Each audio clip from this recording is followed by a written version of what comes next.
Hi friends, அவள் பெயர் மீனா. என்ன மீனா, உன் மருமக ரொம்ப சமத்தா, ரொம்ப புகழ்றியே. ஆமாம் பர்வதம், அவள் ரொம்ப சமத்து மட்டுமல்ல, ரொம்ப சாது, ரொம்ப பொறுமை. எனக்கு அவளை ரொம்பவே பிடிக்கும். மருமகள்னா இவளை போல இருக்கணும். என்ன சொன்னாலும் பேசினாலும் கண்டுக்க மாட்டான், எதிலும் தலையிட மாட்டான், எனக்கு ஒரு வேலையும் கொடுக்க மாட்டான். அவள் உண்டு, அவள் வேலை உண்டுன்னு இருப்பான். நாங்கள் ஃப்ரீதான். என்ன சொல்ற நீ? அது போதுமே என்றால் இன்னொரு தோழி. அட, திருஷ்டி பட்டுட போகுது மீனா, யாரிடமும் சொல்லாத.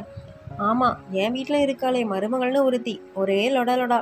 எப்போ பாரு பேச்சு. அம்மா அப்பான்னு கூப்பிட்டு எங்களுக்கு ஏதாவது வேலை வச்சுடுவா. அது மட்டுமல்ல, கொஞ்சம் கூட டீசன்சியே கிடையாது. அம்மா ஸ்ட்ராங்காக காஃபி கொடுங்க என என்கிட்ட கேட்பா. அப்புறம் அப்பா கடையிலேருந்து வரும்போது வயிற்று வலிக்கு இந்த மாத்திரை வாங்கி வாங்கப்பா என மருந்து சீட்டு என் வீட்டுக்காரரிடம் கொடுப்பா. சில சமயம் சானிட்டரி பேடும் வாங்கிட்டு வர சொல்லுவா. இவரும் சரிம்மா கொடு என வாங்கி வந்து கொடுப்பார். ஐயோ, அது மட்டுமா? ஏன் உம்முன்னு இருக்கீங்க? அப்பாவுக்கும் உங்களுக்கும் ஏதாவது சண்டையா என ஒரு நாள் கேட்டான் என்றார் பல்வதம். அப்படியா? ரொம்ப மோசம். இன்டீசென்ட் உன் மருமக. ஏன் மருமக அப்படி இல்லைப்பா. எங்களை ஆன்டி அங்கிள்னு தான் டீசெண்டாக கூப்பிடுவா. மாமியாரிடம் எப்படி நடந்துக்கணும், அவர்களின் பிரைவசியில் மூக்க நுழைக்கக்கூடாதுன்னு கூடவா தெரியாது. ரொம்ப மோசம் என இந்த பேச்சு நடுவில் மூக்கை நுழைத்தாள் தோழி ஒருவள். மீனா, பர்வதம் உட்பட 60 வயதை கடந்த 4 பெண்மணிகள் பார்க்கில் வாக் செய்தபடி இப்படித்தான் பேசியபடி செல்வர். பெஞ்சில் கொஞ்ச நேரம் ரெஸ்ட் எடுக்கலாம் என அமர்ந்தனர். திரும்ப ஆரம்பித்தாள் பர்வதம். இதை கேளு மீனா, போன மாதம் என் பெண் மாப்பிள்ள மற்றும் சம்மந்தி எல்லாரும் கோபியில் உள்ள அவங்க குலதெய்வம் கோயிலுக்கு போவதற்காக எங்கள் வீட்டில் தங்கினர். என் மருமக என் பெண்ணிடம், என்ன பிரீத்தி, கல்யாணமாகி 2 வருஷம் ஆச்சு, ஏன் குழந்தை உண்டாகலை? நான் ஒரு டாக்டரை சொல்கிறேன், கைராசி அவர், உடனே போய் அந்த டாக்டரை பாரு என அட்வைஸ் வேற பண்ணுறா. என் பொண்ணு முகம் ஒரு மாதிரி ஆயிடுச்சு. நானே என் பெண்ணிட்ட அதை பற்றி எதுவுமே பேசுறதில்ல. இவ யாரு அதிக பிரசங்கி, யார்கிட்ட எது பேசணுங்கிற விவஸ்தை கூடவா ஒரு பெண்ணுக்கு இருக்காது என பொறுமை தள்ளிவிட்டாள் பர்வதம். விடு விடு, நீ ரொம்ப இடம் கொடுக்காத என தன் பங்குக்கு கூறினாள் ஒருத்தி. நீ என்னதான் இழுத்து போட்டு அவளுக்கு செஞ்சாலும் அவளுக்கு நீ மாமியார் தான், அவள் உனக்கு மருமகள் தான். நீ அவளுக்கு அம்மா ஆக முடியாது, தெரிஞ்சுக்கோ என ஏத்தி விட்டாள் மற்றொரு தோழி. கோபம் தலைக்கேறியது. கடுகடுவென்று ஆனாள் பர்வதம். சரி, வரட்டுமா, நாளை பார்க்கில் சந்திக்கலாம் என கிளம்ப தயாரானாள் மீனா. நாளைக்கு ஞாயிற்றுக்கிழமை ஆயிற்றே, வாக் செய்ய வருவியா மீனா? நான் காத்தால வாக் கிளம்பிடுவேன்ப்பா. ஞாயிற்றுக்கிழமை தன் இஷ்டப்படி பிள்ளைகளுக்கு பர்கர், பீட்சா, பாஸ்தான்னு ஆர்டர் பண்ணி வாங்கி தருவா மருமகள். அப்படியே எங்கள் 2 பேருக்கும் தோசை வாத்து ஹாட் பேக்கில் வத்துவிடு என்று சொல்லிவிடுவேன். மாலையில் அவர்கள் அனைவரும் அவளோட அம்மா அப்பாவை பார்க்க அல்லது பார்க் பீச்சுன்னு கிளம்பிடுவாங்க. நீ பரவாயில்ல, கொடுத்து வச்சவ. எனக்கு ஞாயிற்றுக்கிழமையும் வேலை தான். பாட்டிக்கிட்ட உங்களுக்கு என்ன வேணுமோ கேளுங்க, செஞ்சு தருவாங்க. பாட்டி செய்வதைத்தான் சாப்பிடணும் என என்னிடம் அவர்களை விட்டு விடுவா என் மருமக. தினமும் சமையல் மற்றும் வேலை என செஞ்சு ஓஞ்சு போகுது. ஞாயிற்றுக்கிழமையும் வேலை, ஓய்வே கிடையாது. எனக்கு பாட்டி தான் டிஃபன் சாப்பாடு செஞ்சு தரணும், தாத்தா கதை சொல்லணும், புத்தகத்துக்கு எல்லாம் அட்டை போடணும்னு சொல்லுவாங்க பேரப்பிள்ளைகள்.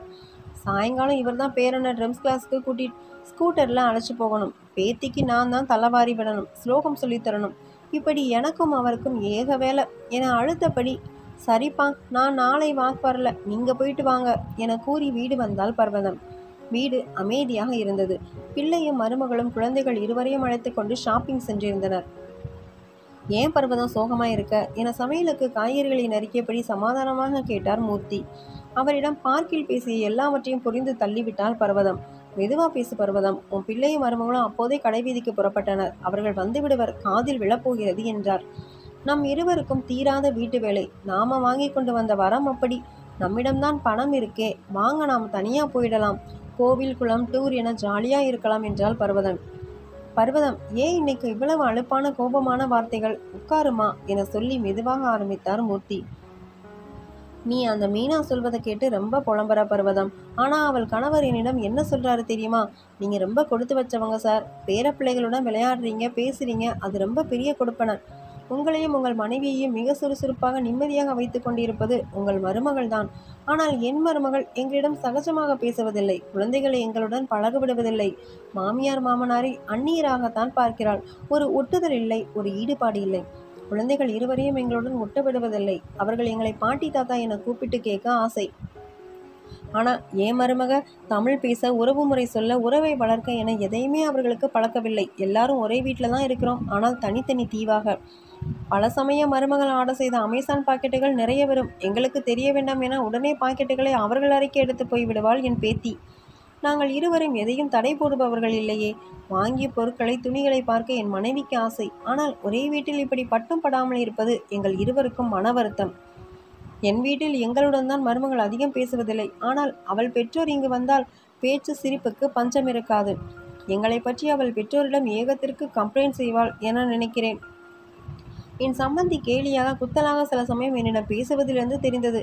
எங்க பேரன் பேத்தியும் அந்த தாத்தா பாட்டியுடன் தான் ஒட்டுதல். அவர்களிடம்தான் இழைப்பதாக என்னிடம் நிறைய சொல்லியிருக்கிறார். மீனாவின் கணவர் என கூறி முடித்த மூர்த்தி தொடர்ந்தார். நான் இதுவரை அவர் சொன்னதை யாரிடமும் சொன்னதில்லை. ஏன் உன்னிடமும் தான். எப்போது நீ உன் தோழி மீனாவின் பேச்சை கேட்டு நம் தங்கமான மருமகளுடன் ஒப்பிட்டு பேசியதால் சொல்ல வேண்டியதாயிற்று. நம் பேர குழந்தைகள் நம் குல வாரிசுகள். நம்முடன் ஒட்டுதலாக இல்லாமல் இருப்பது சரியா சொல்? நம் மருமகள் அப்படியா? நமக்கு மதிப்பு மரியாதை கொடுக்கிறாள். நம் கலாச்சாரம், உணவு முறை, நம் தாய்மொழி தெரியணும், பேசணும் என நம் பேரன் பேத்திகளை நம்முடன் ஒட்ட விடுகிறாள். நம்மை அவளின் அம்மா அப்பாவாக நினைப்பதால் தான் உரிமையுடன் கடையிலிருந்து பொருட்களை வாங்கி வர சொல்கிறாள். நீ செய்யும் சமையலை புகழ்ந்து குழந்தைகளுக்கும் உன் கைப்பக்குவம் ருசியை அறிமுகப்படுத்துகிறாள். எங்கு போனாலும் சொல்லிட்டு போகிறாள். நம்மை ஒதுக்கி வைக்கலையே. ஏன் பர்வதம், நீ இதெல்லாம் பாசிட்டிவா நினைக்கலையா? நம் வீட்டு மருமகளுக்கு அவள் பெற்றுக் கொடுத்த நம் குல வாரிசுகளுக்கு செய்வதை வேலையாக நினைக்கிறாயா? நமக்கு வயதானால் தனிமையும் பணமும் அழுத்து போகும் பர்வதம். பாசத்தையும் உறவையும் தேடி மனசு அலையும். அதை புரிஞ்சுக்கோ. நம் மருமகள் நம் பெண்ணின் மாமியார் மாமனாரிடம் உரிமையுடன் அழகாக பேசி உறவை வளர்த்தது நல்லது தானே. நம் மருமகளின் சகஜத்தை பார்த்துதானே அவர்களும் நம் பெண்ணை அங்கு புகழ்கின்றனர்.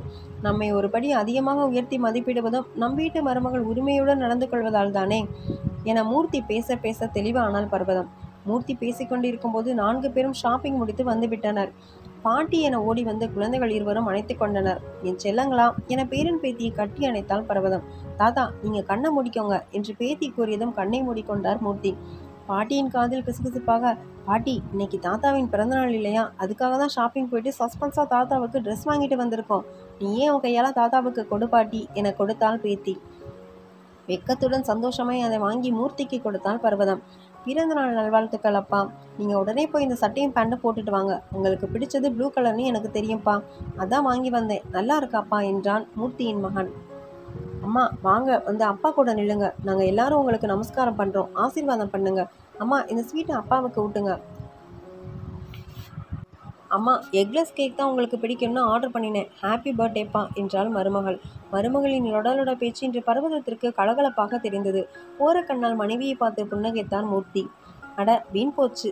வீண் பேச்சு வேண்டாத எண்ணத்தால் இன்று இவரின் பிறந்த நாளை நானே மறந்தேனே. ஆனால் என் மருமகள் ஞாபகமாய் பரிசு ஸ்வீட் கேக் வாங்கி வந்திருக்காளே என நினைத்தபடி மருமகளை கட்டி அணைத்து நெட்டி முறித்தாள் பர்வதம்.